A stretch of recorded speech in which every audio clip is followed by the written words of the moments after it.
Hello दोस्तों, नमस्कार सभी को, स्वागत है सभी का स्टडी प्रीचर्स पर। आज के इस वीडियो लेक्चर में हम बात करेंगे जूट के रिगार्डिंग।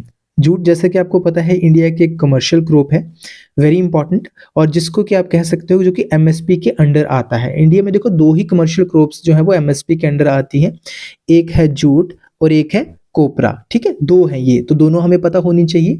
और जूट के when it comes to jute production तो हम नंबर 1 पे आते हैं। नंबर 1 हमारा है, नंबर 2 पे आपके पास बांग्लादेश रहता है। ठीक है, बांग्लादेश, एंड देन आपके पास आता है चाइना। ठीक है, तो ये आपको याद रखना है सीक्वेंस, यानी कि इंडिया लार्जेस्ट प्रोड्यूसर है जूट का पूरे वर्ल्ड में, उसके बाद बांग्लादेश एंड देन चाइना।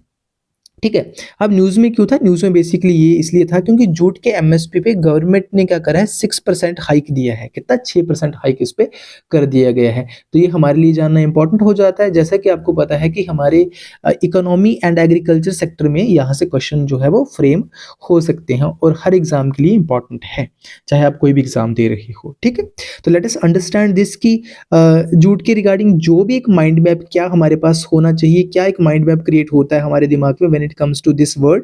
जब भी एग्जाम में आएगा हम फटाफट से इसको रिकॉल कर पाएंगे। ठीक है, तो चलिए जी स्टार्ट करते हैं इसको।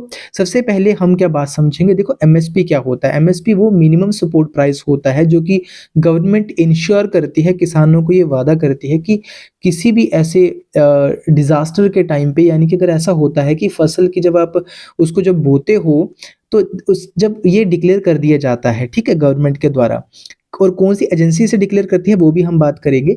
लेकिन इसमें होता क्या है कि गवर्नमेंट इंश्योर करती है किसानों को कि अगर ऐसा कुछ होता है तो इतना प्राइस आपको मिलेगा ही मिलेगा। ठीक है, इतना हम आपको आश्वासन देते हैं। ठीक है, तो एक किस्म से आप कह सकते हो किसान आश्वासित हो जाते हैं, मतलब ठीक है, कुछ ऐसी कोई नेचुरल कैलेमिटी होगी तो हमें अपना प्राइस मिल जाएगा, ये एमएसपी होता है। ठीक है, सिंपल भाषा में। अब इसको इंडिया में कौन फ्रेम करता है एमएसपी को? तो याद रखना, इसको फ्रेम करता है सीएसीपी। सीएसीपी, सीएसीपी क्या है? Commission for agricultural costs and prices. Very very very very very important. ठीक है, एमएसपी को कौन बनाता है? एमएसपी को बनाता है CACP, commission for agricultural cost and prices. यहां से बहुत बार क्वेश्चन एग्जाम में आ चुके हैं। ठीक है जी, ये हमने बातें कर ली। अब हम बात करेंगे, देखो जूट को गोल्डन फाइबर भी बोला जाता है। गोल्डन फाइबर भी बोला जाता है जूट को, ये भी इंपॉर्टेंट बात याद रखना है। ठीक है, अब हम बात करेंगे कि भाई कितने फसलों को जो है वो एमएसपी के अंडर रखा गया है। जूट की तो हमने बात कर ली क्योंकि न्यूज में था तो हमें इतना पता चल गया।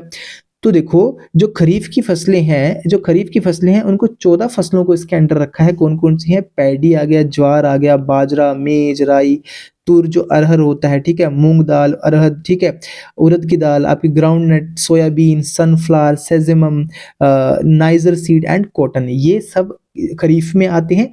तो ये एमएसपी के अंडर आते हैं। देखो इससे दो चीजें आपको ये क्लियर हो जाएंगी कि खरीफ की फसलें कौन सी होती हैं, और राबी की जो है वो 6 फसलों को इसके अंडर रखा गया है। कौन कौन सी? Very very important, wheat, barley, gram, masoor, rapeseed, mustard and सैफलावर। ठीक है, तो ये चीजें इसके अंडर रखी गई हैं। तो हमें क्या है, हमें इन चीजों को ध्यान से पढ़ना है। ये आपको एग्जाम में क्वेश्चन यहाँ से आएगा ही आएगा। आपको पता है कि रबी खरीफ फसलों से क्वेश्चन आता ही आता है हमेशा कि कौन सी होती है। तो यहाँ से इस बार पॉसिबिलिटी है कि जूट के ऊपर आपको क्वेश्चन आ जाएगा। जब आप पेपर में बैठोगे तो कई बार आपको लगेगा कि ये क्वेश्चन कहाँ से आया, तो ये करंट अफेयर से क्वेश्चन उठ के आते हैं। ठीक है, और इंडिया की बात करें तो वेस्ट बंगाल, बिहार और असम, इस सीक्वेंस में आप इन स्टेट्स को याद कर लेना। ये मोस्टली जूट यहाँ पे प्रोड्यूस होता है इंडिया में। लगभग 99% इंडिया में जो जूट प्रोड्यूस होता है वो आपका इन 3 स्टेट्स में होता है, वेस्ट बंगाल, बिहार एंड असम में। तो आई होप आपको समझ आया होगा ये लेक्चर। ठीक है, it was very short, precise and crispy lecture. तो इसी तरीके से लेक्चर आपको मिलते रहेंगे। आप चैनल को सब्सक्राइब कर सकते हो अगर आपको कंटेंट अच्छा लगे तो। ठीक है, so thank you for watching, have a great day. और इसका पीडीएफ अगर आप चाहते हो तो देखो, पीडीएफ आपको टेलीग्राम चैनल पे मिल जाएगा। टेलीग्राम चैनल में आपको लिंक कर दूंगा वीडियो के नीचे, या आप डायरेक्टली सर्च कर सकते हो टेलीग्राम पे जाकर, स्टडी प्रीचर्स के नाम से आपको मिल जाएगा चैनल। वहाँ पे ही आपको शॉर्ट फॉर्म नोट्स आपको मिलते रहेंगे, वहाँ पे मैं अपलोड कर देता हूँ उनको। ठीक है जी, thank you so very much.